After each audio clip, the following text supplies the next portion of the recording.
Yeah. Well, there's a couple elements that come up. First thing is like the being known as Babaji. Um, like that name is thrown around a lot. Like that name in India, that name is thrown around everywhere. Like there's so many like different gurus and shit that call themselves Babaji or some sort of like disciple of Babaji or something like this. Um, and I remember Yogi Raj used to talk about this all the time because Yogi Raj Siddhanath claimed that he was the only or one of the main only direct disciples of Babaji who like Yogi Raj's story is basically that he like was called to like climb up the fucking Himalayas and meet Babaji directly and then get initiated by him directly, which he claimed that the majority of the people on the planet could never do because his initiation would like burn them alive pretty much. So so that was like an interesting thing because there's people all over India that claim that they're initiates of Babaji, direct disciples, blah blah blah. The thing though is, so like I was all up on that for a while, and you know I had the experience where I had like the whole blue halo and shit around my head when I looked in the mirror, and then I felt like I was being initiated into that lineage in that period. But when I later like found out that the whole lineage of Yogiraj, Yogananda, and Sri Yukteswar go back to Babaji. This is all like great white brotherhood groups, right? This is kind of like a gray area in the KS community because there are some good masters in that group that and I mean the perspective I guess with the Great White Brotherhood is they're a part of the White Dragons, and the White Dragons don't have a great rap at all. Um, and but the energy that some of the beings and some of the masters in that group are kind of like, you know, fulfilling karma, you know, like they're in a redemption contract, or like I remember Yesha talked about this numerous times, like about like Sai Baba, for instance. Sai Baba actually, people claim, and I've seen pictures that he was Dr. Sebi, and Sai Baba is like a big name in Indian culture, like master culture. Whoa. Yeah, it was pretty crazy, and the pictures are. I'll try and find the thing and the comparison, and he looks identical. It's pretty remarkable. But so Yesha was talking about how like some of these Indian masters have like maybe Anunnaki coding or whatever, but they're filling redemption contracts, so they're kind of like supporting people who also have Anunnaki coding, and that's what a lot of like the whole guru culture is. It's like it's like masters who have that coding that are actually helping other beings with Anunnaki coding to like help them redeem themselves like in this lifetime. So it's not like a full write off, but you know that energy is old. It's not natural, like it's not a krystic, you know, whatever that means, but it's not in alignment to the original way. So that includes a lot of beings, you know, like a lot of these like masters like Sadhguru and Yogi Raj and all that that I feel are a part of that energy field.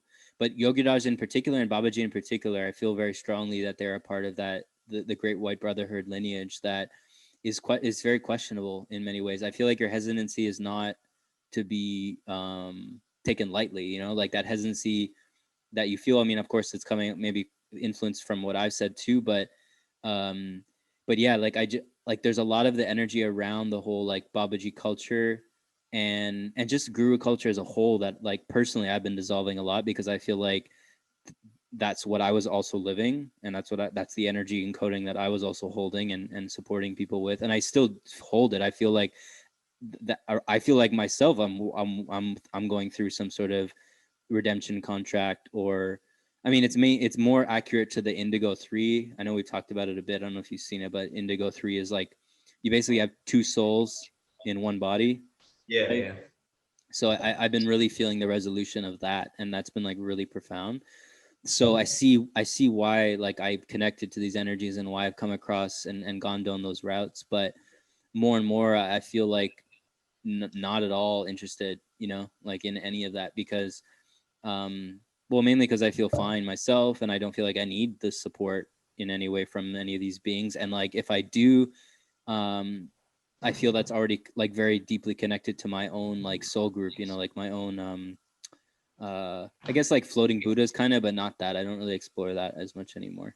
So so yeah, it's an interesting discussion to be honest, because like for one, like I said, there's a lot of people that claim Babaji that I feel like may not be connecting to that actual being. And then even when we talk about the actual being, I'm not so sure like how much I'd want to be involved with that, like from the vantage point I'm seeing now, you know, like if I was presented to go get initiated by Yoga Raj now, like there'd be no way that I would do that. It's not, it's just, yeah, it's just, I just understand the importance of like my own like energetic hygiene in that respect.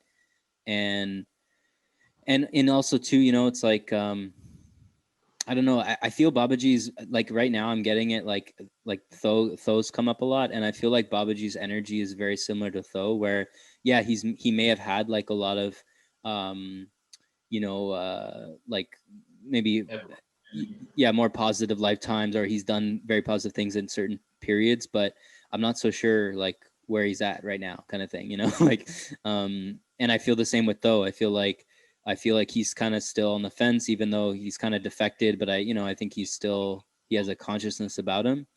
But yeah, it's an interesting playing field. The other like important note too is that the KS community, or like at least the people who are on the, you know, like the kind of, I don't really say what side, but I guess like more on the old teaching side.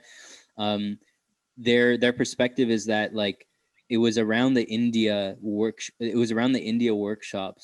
that she was like, they felt like she was compromised, right?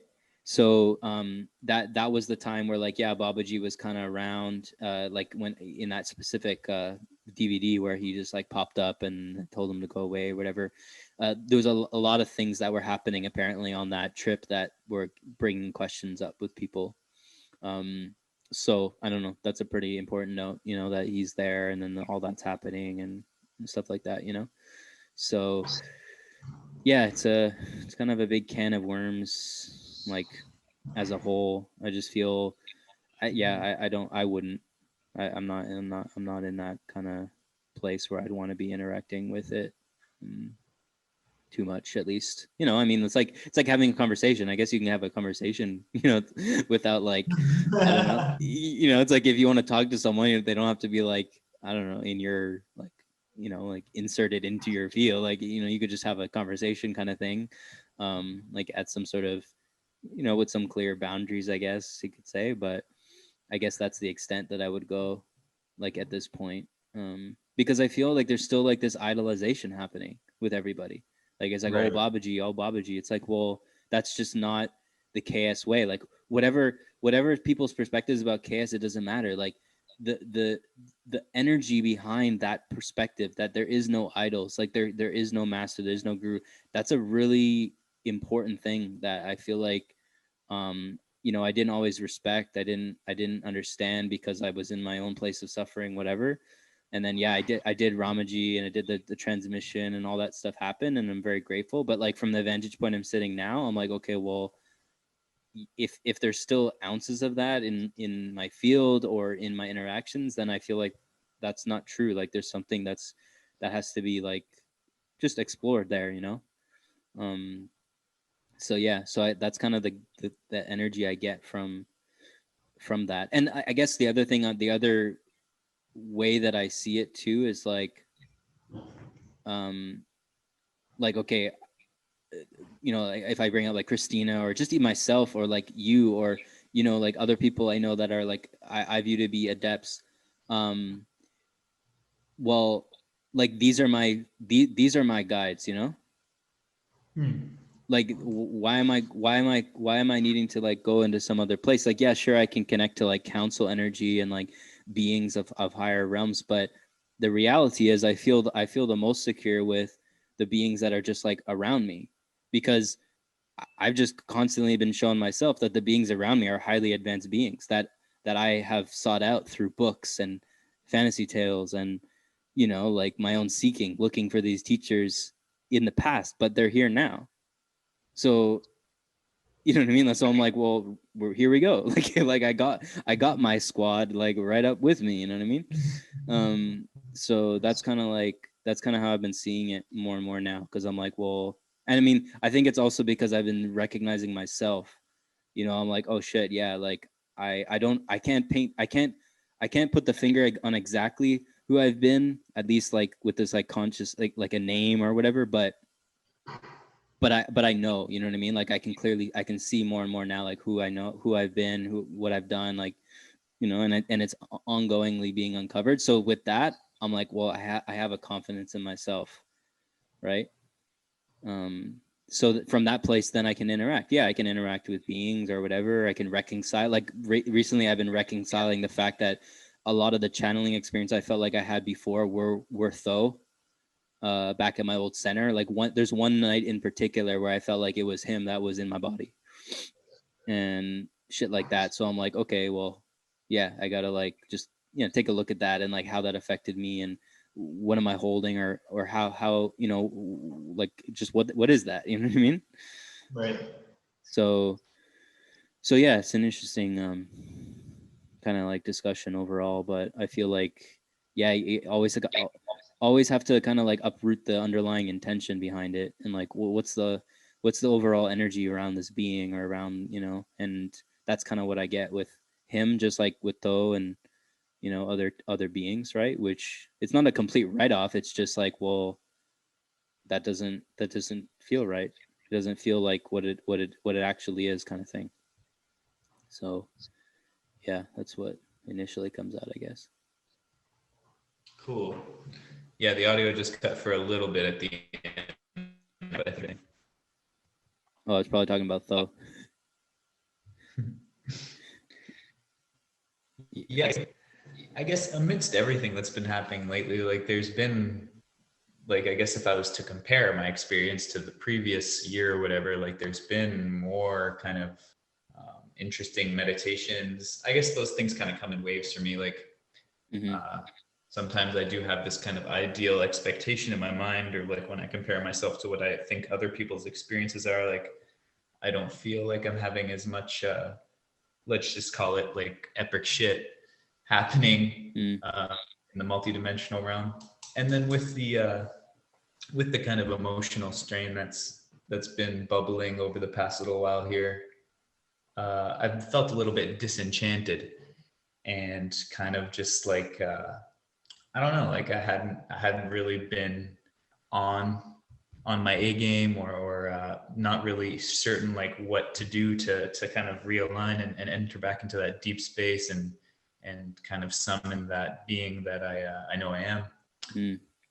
And so, I mean, yeah, I kind of like the way you said about that, because there has been times where I've been thinking like, is there any type of like support that I should kind of invite in? Is there any type of, even if it's not even like a being, more so as like an energy or a technique that really aligns with me and where I'm at and would support me? And then ironically, I resonate with what you're saying too, because pretty much anytime I talk to someone in my immediate soul family, which I mean, maybe there isn't even that many, like you and Z come to mind. And right now, no one else really comes to mind. But anytime I talk to you guys, there is often a refreshing energy that kind of comes, and I can even just kind of sit and contemplate either of your energy in meditation, and some fruit will come. So yeah, but I still I guess it is kind of like there is no guide, there is no external kind of source of empowerment or liberation, but at the same time, like, I don't know, maybe I should be working with these plasmas or inviting in the council or I don't even know. But I have I sent you a quick voice message about it, but ironically, I just met, like, I don't even have any friends here really. I'm just starting to meet the community, but one of the first people I met here, I just went over to his house recently, and his girlfriend, who I have met too, she has all the chaos codes posted in her house, and she's doing the KDDL3 with a friend of hers. And so that was kind of cool to see. And it just kind of reminded me like, okay, maybe I haven't done any techniques or anything in a while. So I guess that whole interest in Babaji is kind of related to just the interest in communicating with something to provide, whatever. Yeah, I feel you on that. I mean, it kind of comes back to the element too of like recognizing that you are that, like what you're looking to communicate with is essentially your own template, like your own you know what I mean? Like your own energetic template, like the element of recognizing that, like when we think of the oversoul, or avatar, rishi state, or whatever, like you're essentially connecting to a collective. That's essentially what it is, because you at those levels, you're a collective of many different beings. So like if we think of like J12, him being the consciousness of like the whole indigo shield, you know what I mean? Like that element is like one being is actually like many different beings. Like the whole idea of like the multiples of 12, like the 1728 incarnates or whatever of the avatar level. That literally is you know what I mean? Like you are, it's kind of like Christina put it interesting recently, where she's like, she enjoyed just listening to rain sounds, and like, the sounds of thunderstorms and shit like that. And the what she used, the explanation she had for that was like, instead of like just going into nature to like experience nature, it's like, why not actually become the earth, like become nature? So like you are the whole earth. So if you are the whole earth, you're the consciousness of everything on the planet, you know what I mean? Like all the beings, all the animals, all the sounds, like you manifest it within yourself. So that's essentially like when we think of the 1728 incarnates or whatever, the intention just to like be in communication, like say with yourself on Tara, or like yourself on Lyra, or your many different other incarnations in many other places, which are likely like some of the people you know what I mean? Like they may be an incarnate of your own soul, or soul group or whatever, right?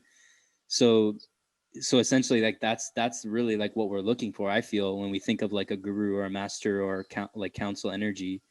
We're looking to connect with ourselves, like literally ourselves, not just like a figurative metaphorical thing. Yeah, like it's literally another form of you incarnate in a different form. So so that's, I mean, that's a transmission for myself too, but it's been an evolution of like recognizing like how, I mean, it's really like, I feel like with the KS stuff, it's like, yeah, I mean, we have to, I feel like it's a really important to go through the workshops and the techniques or whatever in your own time. But at the core of it, really, it's like and I mean, that's actually partly of what it is. It's not so much necessarily got to learn it all. It's just to keep that intention constantly alive, where it's like the intention of connecting and embodying that avatar state is constantly there. Like you're not forgetting it, because that's kind of, we were talking about manifestation the other day. It's like manifestation is simple, but if you forget to focus on something, or you're not focusing on something, well, it's just not going to come. Like that's just the way it goes, right? so that's what I've been seeing with the whole avatar, whatever. It's like if I'm consistently focused on embodying that energy, then I consistently remember, like I'm constantly coming deeper into that, right? And then, yeah, like you have these experiences, you remember shit, you know how you have this communion. I feel like there's like a certain kind of, I guess it's a wound, but it's also just like a program to have that kind of externalized guru or master tell us something, and I Right. think I feel like it feels good, but it's not a natural thing. Like it's a I'm just kind of like tuning into it now. Like the feeling of getting that is almost like, it's like there's like a victimhood energy tied to it in some form, right? Right. And it's not really like when we really feel into the truth of it, it's like, oh wait, like I actually already have that answer. I'm just, like I just need to be confirmed right now, which is obviously part of the healing, which is nice, but there's a fine line, I guess, with that, like what that is, right? But yeah, there's a couple like juicy pieces there, because it's just like the communication with the template, like that wording is really powerful, because when you think of the template, you're basically thinking of like the anatomy of God. Like it's literally like the entirety of creation. That template, that blueprint is you also. So when you're doing healing on something, or like something is like there's a certain intention, we're literally like healing the entirety of the blueprint. Like the entire blueprint we're also affecting. So we are this like individualized little self that feels like alone and like confused and like whatever, but we also are this like complete template, this whole blueprint that we have access to like all the time. right? So it's an interesting interplay. Like that's the whole process, I guess, of the healing, you know, because like we obviously don't like always remember that or whatever, you know. Like, learning to live from that place a little more. Yeah, like just seeing, like, you know, because even with the plasma stuff, like I see it so clearly more and more, and I haven't even really gone so much into the plasmas as much yet, and I probably will, but because Christina has held off talking about it because, like, you know, there's a lot of like bullies in the case community that just like go off, call you like a fatality or some shit, you know. Yeah.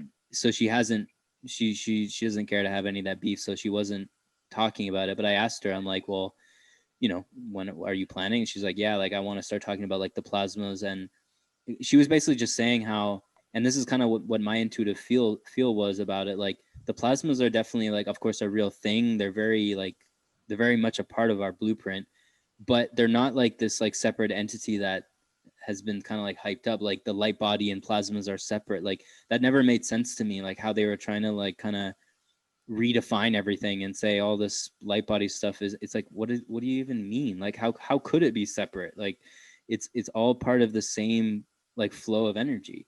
So even though I don't like completely understand it yet, and I may be ignorant to some things, that was my intuitive feel. And then she was kind of saying the same thing, like, yeah, like plasmas and light body are not separate. You could never separate them. And I remember a number of people like in the KS community, like the old, like, you know, that's kind of aligned with the old teachings. They all kind of say the same thing. They're like, it doesn't make sense. Like how could that, how could all of that just be written off now? You know what I mean? Right. So that's a clear thing, because there kind of is this energy with the kind of new posse, you know, like the new technique, where it's the same thing I've seen like time and time again. And that's the conversation I had with Christina, like the whole guru culture. It's happening again, just with a cloak, you know, with the Alhambra, and you know, them kind of going off the rocker, and then all of it. So although like I feel there's a lot of truth in that, there's still kind of like this a bit of weirdness with a lot of the members there, because of that kind of guru energy that's being perpetuated, you know. I guess it's like people dropped the physical guru with the turban and they're just looking for a guru made of light now. Yeah, essentially. And because like all the principles, like all the things that I've seen, even in my own experience, and then like with other gurus who kind of gone off the rocker or whatever, it's like the same story. Like it's the exact same template that happens every time. You know, they shun out all the old people. They call them demons. They, you know, they kind of isolate themselves, you know, where no one can really question what they're doing. You know, there's no more of this kind of open conversation. It's the same thing. It's happened so many times. I've seen it in so many different guru groups. Same shit, different day. Fucking, Right. you know. So that kind of like obviously is off-putting, you know, from going into the new stuff. But I still feel like, yeah, there is validity in some of the new stuff. But I do feel like, yeah, you got to be cautious. You know, I got to be aware and just cognizant of like, yeah, you know, what you're interacting with. And I feel like, yeah, if it's just a constant like communication and awareness of like what's happening in your body, then I guess, like, you know, things can be fine. But yeah, like where I've been recently, I'm just like, well, I'd rather like err on the side of like some level of caution, um rather than like jump in and be like all up on it, and but then, you know, kind of just like put things at risk that don't need to be put at risk, you know. So Right. I still don't really understand it all, like that's for sure. I'm still like, but I feel like, well, I just need to spend my time, yeah, like with the old stuff, and you know, if I feel aligned, yeah, to get into some of the other shit, like I already have. So I mean, that's already that. But so I'm like, okay, well, what do I have to deal with that? But I feel, yeah, like, you know, you can't be in that fear state with it, because everything resolves itself anyways in some form. So it's just like it's part of the exploration. But yeah, it's I mean, it's an ongoing kind of like question, that topic a little bit. I just kind of get it. It's just like everybody who I feel is like really adamant about the plasmas, they all have the same kind of like idling energy. That's pretty much the gist I've gotten from the majority of the people who are heavy in the plasmas. But then when I look at the people who are pretty adamant of either not getting into it or that's the funny thing. The people who are really adamant about not going into it, they're all the anti-guru, right? So they're just playing a different polarity where they're like, oh no, fuck it, you can't go into any of it, you know, all that shit. But then there's like a small group that you can kind of feel is like, you know, maybe a little bit on one side or the other, or kind of balanced. And those are the people that I feel like I'm kind of like just, you know, reflecting with, and that's where I feel like I'm sitting, you know. Right. So it's so funny. Like when I just like observe it, like it's just really interesting to see. It's just funny, but it's all individual, I guess. You can't judge it. It's just funny. It's just like, okay, well, you got this group that's like, you know, I kind of been relating it to just like where the trauma lies in the kind of like mom and dad or male female, right? Like if you have like mom wounds, you're gonna have more of this type of vibe. If you have more dad wounds, you're gonna have more of this type of vibe. And it's just like it just plays itself out endlessly. It's so, I mean, I know this because this is my own journey, you know, like I've seen this so clearly in myself, like when I was like really rebel and like fuck everything, and then like lately I'm like, wait a minute, like what is that, like why do I still have that? And then I'm like, okay, well, I can see why, you know, with like dad or mom or whatever. So oh shit, it's so like it's so funny to observe, really. Well, in a certain way, I guess it seems like if KS's goal, like if the whole transmission's goal was to, you know, help people establish a connection, and simply put, just to like their own avatar self without too many intermediaries, I guess in some strange way, it's actually working for the person who's actually seeking that out, because really, like, who knows what the fuck? You can't even, everyone has so many different opinions. You can't even really like take anyone's words at face value. You have to like explore it yourself and find your way through it. So in some way, it's kind of working. Yeah, fuck yeah, that's a good point.